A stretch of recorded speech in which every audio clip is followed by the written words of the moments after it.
जय हिंद साथियों, नमस्कार दोस्तों आज की जो वीडियो है वो वीडियो बहुत ही मोस्ट इंपोर्टेंट वीडियो है। यानी कि दोस्तों साइंस के जो भी क्वेश्चन होंगे वो सारे क्वेश्चन मोस्ट इंपोर्टेंट क्वेश्चन होंगे। यानी कि एग्जाम में बार बार पूछे गए क्वेश्चन होंगे, हर बार रिपीट होते हैं। उन्हीं क्वेश्चनों को इस बोर्ड पर मैं आपको करवाऊंगा, तो इसलिए वीडियो को पूरा देखिए ताकि हर क्वेश्चन आपको अच्छे से समझ में आ सके। तो चलिए देखते हैं क्वेश्चन नंबर पहला। यानी एक व्यक्ति समतल दर्पण में अपना पूर्ण प्रतिबिंब देखना चाहता है तो छोटे से छोटे दर्पण का आकार उसके आकार का आधा होना चाहिए। कितना होना चाहिए? आधा होना चाहिए। चलिए तो देखिए अगला क्वेश्चन देखिए, वस्तु के समान आकार का प्रतिबिंब प्राप्त किया जा सकता है। किससे किया जा सकता है दोस्तों? देखिए मोस्ट इंपोर्टेंट क्वेश्चन है दोस्तों, ध्यान से देखिएगा।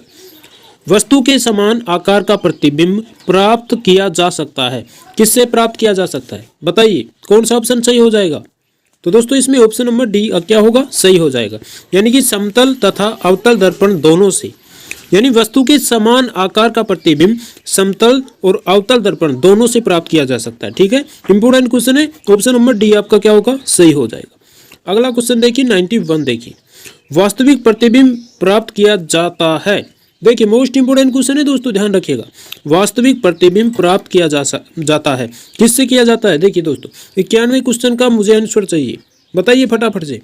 तो ऑप्शन नंबर इसमें कौन सा सही होगा? ऑप्शन नंबर बी इसमें सही हो जाएगा। यानी उत्तल लेंस व अवतल दर्पण से, दोनों से वास्तविक प्रतिबिंब उत्तल लेंस और अवतल दर्पण से प्राप्त किया जा सकता है। ठीक है, चलिए क्वेश्चन देखते हैं 92। मोस्ट इंपोर्टेंट क्वेश्चन है दोस्तों, ध्यान रखिएगा। जितने भी क्वेश्चन बता रहा हूँ साइंस के वो सारे क्वेश्चन मोस्ट इंपोर्टेंट क्वेश्चन है। देखिए, एक अवतल दर्पण के सामने रखी हुई वस्तु का प्रतिबिंब कभी नहीं होता। क्या नहीं होता? वास्तविक और छोटा, वास्तविक और सीधा, क्या इनमें से क्या नहीं होता बताइए? एक अवतल दर्पण के सामने रखी हुई वस्तु का प्रतिबिंब कभी नहीं होता। क्या नहीं होता है? यानी कि 92 क्वेश्चन का आंसर मुझे चाहिए, बताइए फटाफट से। ऑप्शन नंबर कौन सा सही होगा? यानी ऑप्शन नंबर ए इसमें क्या हो जाएगा? सही हो जाएगा। वास्तविक और सीधा, एक अवतल दर्पण के सामने रखी हुई वस्तु का प्रतिबिंब वास्तविक और सीधा कभी नहीं होता। ठीक है, चलिए देखिए दोस्तों अगला क्वेश्चन देखिए 93 क्वेश्चन देखिए, निम्न में से किन किरणों का विवर्तन सबसे अधिक स्पष्ट होगा? बताइए इसमें कौन सा सही हो जाएगा? ऑप्शन नंबर कौन सा सही होगा बताइए? 93 क्वेश्चन का आंसर बताइए।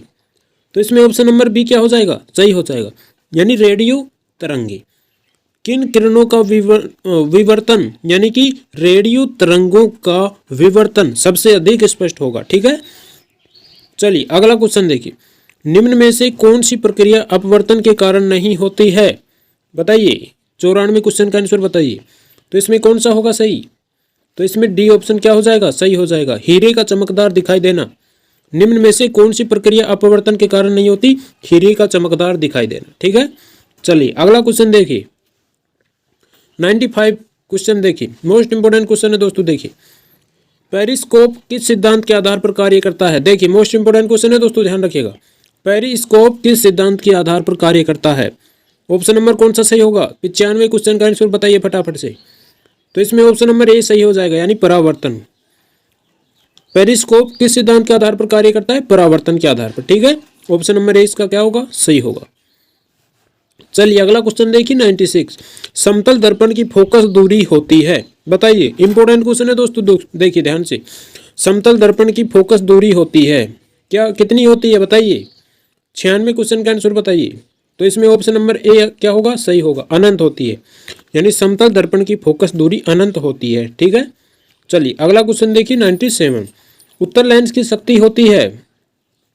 बताइए उत्तल लेंस की शक्ति होती है, क्या होती है उत्तल लेंस की शक्ति?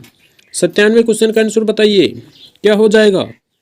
तो ऑप्शन नंबर ए इसमें क्या होगा? यानी धनात्मक। उत्तल लेंस की शक्ति क्या होती है? धनात्मक होती है। ठीक है, प्लस। चलिए अगला देखिए 98, एक दर्पण में हम अपना सीधा आवर्धित प्रतिबिंब देख रहे हैं, दर्पण की प्रकृति है। बताइए एक दर्पण में हम अपना सीधा आवर्धित प्रतिबिंब देख रहे हैं, दर्पण की प्रकृति क्या होगी? बताइए क्या है दर्पण की प्रकृति? दर्पण की प्रकृति क्या है बताइए? तो 98 क्वेश्चन का आंसर क्या हो जाएगा? ऑप्शन नंबर बी, यानी अवतल दर्पण। देखिए एक दर्पण में हम अपना सीधा आवर्धित प्रतिबिंब देख रहे हैं तो अवतल दर्पण की प्रकृति होगी। ठीक है, चलिए अगला क्वेश्चन देखिए। 99 क्वेश्चन देखिए। 99वां, समतल दर्पण में बना प्रतिबिंब होता है कैसा होता है? समतल दर्पण में बना प्रतिबिंब कैसा होता है बताइए। 99 क्वेश्चन का आंसर बताइए फटाफट से। तो ऑप्शन नंबर कौन सा सही होगा? यानी ऑप्शन नंबर सी, आभासी और बिंब के आकार का। समतल दर्पण में बना प्रतिबिंब कैसा होता है? आभासी और बिंब के आकार का होता है। ठीक है, ऑप्शन नंबर सी इसका क्या होगा? सही होगा। अगला देखिए, दर्पण में यदि चेहरा बड़ा व सीधा दिखाई दे तो दर्पण कौन सा है? दर्पण में यदि चेहरा बड़ा और सीधा दिखाई दे तो दर्पण कौन सा होगा बताइए। 100वें क्वेश्चन का आंसर, 100 क्वेश्चन का आंसर बताइए फटाफट से। तो ऑप्शन नंबर कौन सा सही हो जाएगा?